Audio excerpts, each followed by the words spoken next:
চতুর্থ স্তম্ভকে ভেঙে ফেলার একটা সুপরিকল্পিত চক্রান্ত হয়েছে। তার বিরুদ্ধে আজকে আমাদের রাজ্যের সমস্ত সাংবাদিকরা মিলে এক ঐতিহাসিক পদক্ষেপ নিয়েছে এবং প্রতিবাদ মিছিলে আমরা সামিল হয়েছি। কি মনে হয় কিছু প্রতিকার বেরোবে এর থেকে? অবশ্যই বেরোবে, কারণ আমরা মনে করি রাস্তাই আমাদের পথ দেখাবে, রাস্তাতেই আমাদের পথ, রাস্তাতেই আমাদের লড়াইয়ের জন্য আমাদের এগিয়ে যেতে হবে। তো এই মিছিল যা যে সংগঠিত হয়েছে এবং এর থেকে ভবিষ্যতে মানে কি বলার আছে আপনাদের? আমাদের বলার এটাই আছে, আজকে যেমন শহরের সাংবাদিকরা মার খেয়েছে, শহরের সমস্ত সাংবাদিকদের ডাকে আজকে আমরা জমায়েত হয়েছি। যখন গ্রামের সাংবাদিকরা মার খাবে, তাদের নামে মিথ্যা কেস করা হবে, তখনও যেন এই সাংবাদিকরা সেদিন বা যেখানে যেখানে জেলার যেখানে যেখানে হেডকোয়ার্টার আছে সেখানে মিছিল হলে সেখানেও যেন তারা গিয়ে সাংবাদিকদের পাশে দাঁড়ায়। এই নিয়ে কি যারা জেলার সাংবাদিক, যারা কলকাতার সাংবাদিক, বিভিন্ন প্রেস ক্লাবগুলো কথা হয়েছে? কিছু মোটামুটি কথা হয়েছে, সকলের সঙ্গেই সকলের ফোনে কথা প্রদান হয়েছে। সবাই বলেছে আমরা সবাই সবার পাশে আছি, যেখানেই যে নির্যাতন হোক না কেন আমরা সবাই, আমরা ভাই ভাই, সকলের সাথে আমাদের রক্তের সম্পর্ক আছে।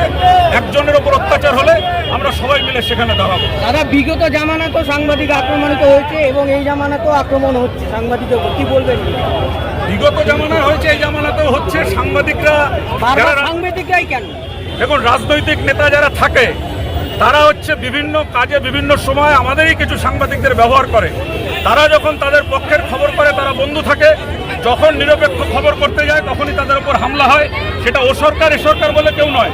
সরকারের রোশনলেরা, সাংবাদিকরা আজ থেকে 200 বছর আগে কাঙাল হরিনাথ, যিনি রবীন্দ্রনাথ ঠাকুরের আমলে দেয়াল লিখে সাংবাদিকতা করতেন, সেই কাঙাল হরিনাথকেও এরকম রোশনলে পড়তে হয়েছিল রাজরোষের। তো এখনো পড়তে হচ্ছে, সেটাই রয়েছে, চলছে ধারাবাহিকভাবে, সেই পরম্পরায় চলছে। এবার কি মনে হয়, এবার কি দমন হবে এই সাংবাদিক আক্রমণের মনোভাবপূর্ণতা?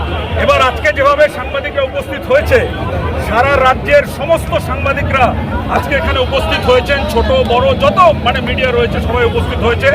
আমরা মনে করি আজকের এই মিছিল থেকে একটা পথ বেরিয়ে আসবে এবং যে পথটা আমাদের সমস্ত রাজ্যের যারা সাংবাদিকতা করছেন সেই সাংবাদিকরা গণতন্ত্রের যে অধিকার দেওয়া রয়েছে চতুর্থ স্তম্ভ হিসাবে, সেই অধিকারের মান্যতা দিয়ে আমরা কাজ করার সুযোগ পাবো এবং প্রশাসন সেই লিবার্টি, সেই স্বাধীনতা আমাদের দেবে, এই বিশ্বাস আমাদের আছে। সেই জন্য আমরা পথে নেমেছি আজকে। আপনি বারাসাত প্রেস ক্লাব দিয়ে সাংবাদিকদেরকে কি বার্তা দিতে চাইছেন? আমাদের বারাসাত প্রেস ক্লাবের এখানে প্রায় 50 জন সাংবাদিক উপস্থিত হয়েছে।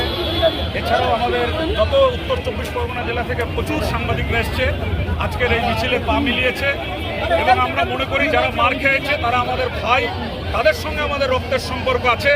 তাদের এই যে আক্রমণ হয়েছে তাদের প্রতিবাদেই আজকে আমাদের আগমন, এবং আগামী দিনে যাতে কোনো সাংবাদিকের উপর আক্রমণ না হয় সেই জন্য আমাদের আজকের মিছিল থেকে আওয়াজ উঠেছে। এবং যেখানে আক্রমণ হোক না কেন আমরা সেখানে এইভাবে দলবদ্ধভাবে আমরা সাংবাদিকদের পাশে গিয়ে দাঁড়াবো। গ্রামে যে সাংবাদিক করে ওরা যেখানে তেখানে মার খায়, ওদের জন্য কোনো মিছিল হয় না, ওদের ব্যাপারে আপনি কি বলছেন? আপনি তো বারাসাত প্রেস ক্লাব খায় বহু ক্ষেত্রে আজকের যারা মিছিলে আমাদের দাদারা রয়েছে তারা কিন্তু অনেকটাই নীরব থাকে। আমরা আজকে আবেদন করছি যে জেলাতে যে সমস্ত সাংবাদিকরা মার খায়, জেলায় যারা সাংবাদিকতা করে গ্রামে, তাদের ওপরে তাদের মার খাওয়ার পরে কিন্তু এই দাদারা অনেককেই আমরা দেখতে পাই না। সেই জন্য আমরা অনুরোধ করবো যে আজকের মিছিলে যারা আছে সমস্ত সাংবাদিক, এখানে যাদের আমরা দেখছি সিনিয়র, যারা আমাদের পথ প্রদর্শক, তারা যাতে এইভাবেই গ্রামের সাংবাদিক মার খেলে তারাও যেন সেদিনকে আমাদের পাশে গিয়ে দাঁড়িয়ে প্রতিবাদ জানায়। হয়েছে আর নয়, সাংবাদিক নিগ্রহ বারে বারে হয়ে আসছে, তোমরা পথে নামলে কি বলবে? দেখো, সাংবাদিক নিগ্রহ আজকে যে প্রথম হয়েছে এটা নয়। আজ থেকে 200 বছর আগে রবীন্দ্রনাথ ঠাকুরের আমলে তার যখন জমিদারি চলছিল সেই সময় কাঙাল হরিনাথ বলে একজন সাংবাদিক ছিলেন, যিনি হাঁটুর ওপরে ধুতি পরতেন, ফতুয়া জামা পরতেন এবং দেয়ালে পত্রিকা লিখতেন। সেই সময় রবীন্দ্রনাথ ঠাকুরের জমিদারি প্রথা নিয়ে লিখেছিলেন বলে তার দাদা জ্যোতিরিন্দ্রনাথ ঠাকুর কিন্তু তাকে লেটেল বাহিনী দিয়ে ঘেরাও করেছিল এবং তারপর রবীন্দ্রনাথ ঠাকুর গিয়ে কাঙাল হরিনাথকে উদ্ধার করে তাকে মুক্ত করেন। সেই পরম্পরায় সাংবাদিকদের নিগ্রহ আক্রমণ চলে আসছে সৃষ্টিকাল থেকে, এখনও চলছে। এবং এই 3-4 দিন আগে যে ঘটনাটা ঘটেছে, ককরোচ পার্টির যে মিছিল ডেকেছিল, সেই মিছিলে পরিকল্পিতভাবে সুপরিকল্পিতভাবে সাংবাদিকদের ওপর নৃশংসভাবে আক্রমণ করা হয়েছে। যে আক্রমণে সাংবাদিকরা রক্তাক্ত হয়েছে, তাদের কণ্ঠরোধ করা হয়েছে, তাদেরকে স্তব্ধ করে দেওয়ার চেষ্টা হয়েছে, মহিলাদেরও আঘাত করা হয়েছে। আজকে তার প্রতিবাদে সমস্ত রাজ্য থেকে যত সাংবাদিক আছে সমস্ত কিছু মত দল সমস্ত কিছু ঊর্ধ্বে উঠে আজকে প্রমাণ করে দিয়েছে রাজপথে ঐতিহাসিক মিছিল করে যে সাংবাদিক ঐক্য জিন্দাবাদ, এবং সাংবাদিক যেখানেই নিগ্রহ হোক না কেন সমস্ত মানুষ একসাথে সাংবাদিক নিগ্রহের প্রতিবাদ করবে।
এইটাকে বলে স্লোগান। অত্যাচার মানছি না, মানবো না। সাংবাদিক নিগ্রহ মানছি না, মানবো না। সাংবাদিক নিগ্রহ মানছি না, মানবো না।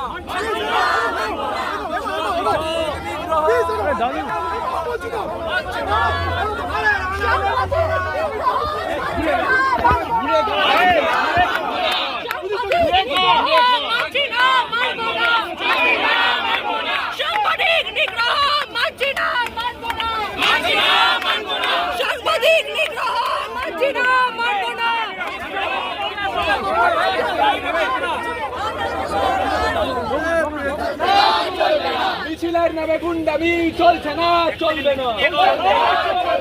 সাংবাদিক ভয় পেও না, আমরা কাউকে মারবো না। ভয় পেও না, ভয় পেও না। ওরা যত মারবে, ওরা যত মারবে,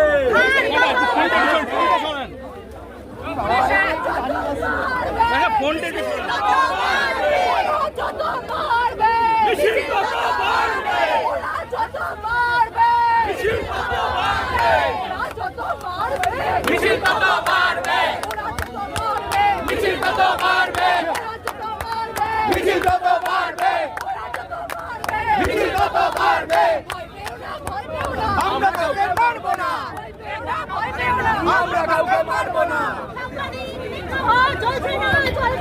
চলছে না, চলবে না, চলছে না।